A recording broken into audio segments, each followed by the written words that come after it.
ለአምራች ዘርፉ የጀርባ አጥንት ከሆኑት መካከል የኤሌክትሪክ ኃይል ትኩረት ተሰጥቶ እየተሰራበት ይገኛል። ያሉ የታዳሽ ኃይሎችን በመጠቀምም ተጨማሪ የኤሌክትሪክ ኃይል የማመንጨት ስራ እየተሰራ ነው። ኢትዮጵያን የአፍሪካ የታዳሽ ኃይል ማዕከል ማድረግን ራዕዩ ያደረገው የኢትዮጵያ ኤሌክትሪክ ኃይልም የኃይል ማመንጫዎችን፣ የኃይል ማከፋፈያ ጣቢያዎችንና የማስፋፊያ መስመሮች መገንባት ዋና ተግባሩ ነው። የተለያዩ ኃይል አማራጮች ኃይል ያመነጨ ይገኛል። ማለትም ከነፋስ፣ ከውሃ እንዲሁም እንፋሎት ኃይል የማመንጨት ስራዎችን እየሰራ ነው። እስካሁን ባለው ሁኔታ ታላቁ የኢትዮጵያ ህዳሴ ግድብን ጨምሮ 9800 በላይ ኪሎ ሜጋዋት በላይ ኃይል እያመነጨ ይገኛል። በዚህም የሀገሪቱን የኃይል ፍላጎት ተደራሽ ለማድረግ በከፍተኛ ሁኔታ እየሰራ ሲሆን 500 ኬቪ 3 የኃይል ማከፋፈያ ጣቢያዎች አሉን።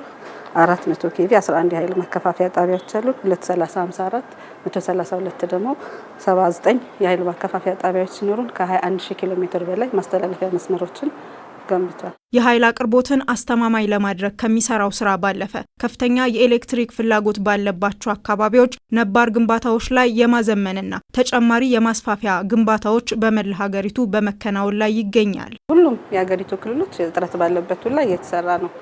እየተሰራ ያለው ስራ ተጨማሪ ትራንስፎርመር መትከል፣ ጀነሬተሮችን መጨመርና የኃይል ስርጭቱን ማሳለጥ በሚያስችል መንገድ እየተከናወነ ይገኛል። በተለይም የስርጭት እንትናችንን ለሚያግዙን የግሪድ እንትኑንም ለማስተካከል ለማመጣጠን በሚያስችል መንገድ በሁሉም ክልሎች እየተገነባ ይገኛል። ከማስፋፊያ ስራዎቹ መካከል የደብረ ማርቆስ ባህር ዳር ኮሪደር ይገኝበታል። የደጀን ማርቆስ ማከፋፈያ ጣቢያ ግንባታ ሙሉ በሙሉ ተጠናቆ አገልግሎት መስጠት ጀምሯል። ማስተላለፊያ መስመሩም እንደዚሁ ከማርቆስ ቡሬ 230 ማከፋፈያ ጣቢያና ማስተላለፊያ መስመር ግንባታው የተከናወነ ሲሆን በአሁኑ ወቅት 55 በመቶ ግንባታ ሂደቱ ተጠናቋል። አሁን አፈጻጸሙ 55 በመቶ የደረሰው የቡሬ አግሮ ኢንዱስትሪ ማከፋፈያ ጣቢያ ግንባታው ሲጠናቀቅ የእንጅባራ ማከፋፈያ ጣቢያ ግንባታ የሚጀመር ይሆናል። የእንጅባራው ማከፋፈያ ጣቢያ ከቡሬ ማስተላለፊያ መስመር ኃይል የሚያገኘው ከዛ ስለሆነ ያኛው ሲጠናቀቅ ነው ወደዚህ የምንመጣው። ማስተላለፊያ መስመሮቹን 35 ኪሎ ሜትር ደብል ሰርኪት መስመር ይወስዳል ብዬሻለሁ። በዛ መሰረት ያኛው ግንባታ ተከትሎ ነው የሁለተኛ ፌዝ ነው የእንጅባራው ግንባታ። ስለዚህ ያኛውን እስኪያልቅ ድረስ ደግሞ የማከፋፈያ ጣቢያ ግንባታው ደግሞ ጎን ለጎን ይከናወናል።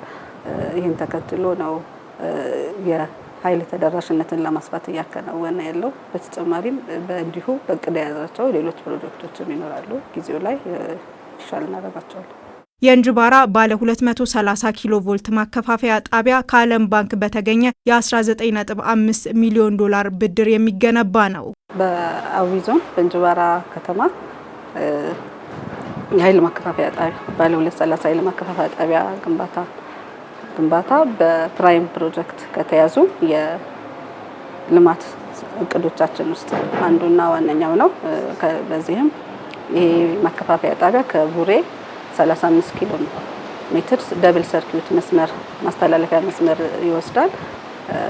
ይህ ፕሮጀክት ለመገንባት የፋይናንስ ምንጩ የዓለም ባንክ ሲሆን 10.4 ሚሊዮን ዶላር አካባቢ ለማከፋፈያ ጣቢያ ግንባታ፣ 9.5 ሚሊዮን ዶላር ደግሞ ለማስተላለፊያ መስመር ግንባታ እቅድ ተይዞለታል። የማከፋፈያ ጣቢያው 2 የኃይል ትራንስፎርመሮችን አካቷል።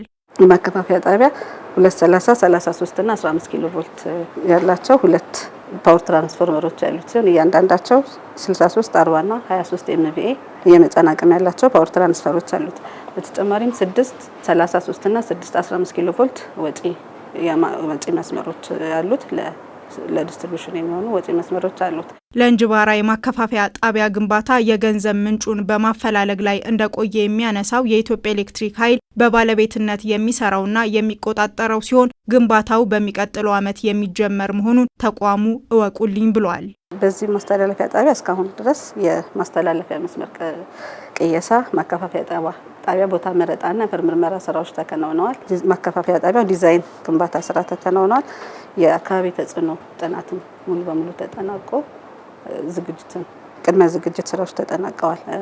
አጠቃላይ ከ18 እስከ 24 ወራት የሚፈጅ ሲሆን በሚቀጥለው በጀት ዓመት ግንባታው ይጀምራል። የዚህ ማከፋፈያ ጣቢያ መገንባት ለእንጅባራና አካባቢው ላሉ ያለውን የኃይል ጥያቄ የሚመልስ ሲሆን በተለይም የኢንቨስትመንትን በመሳብ የስራ እድል ይፈጥራል።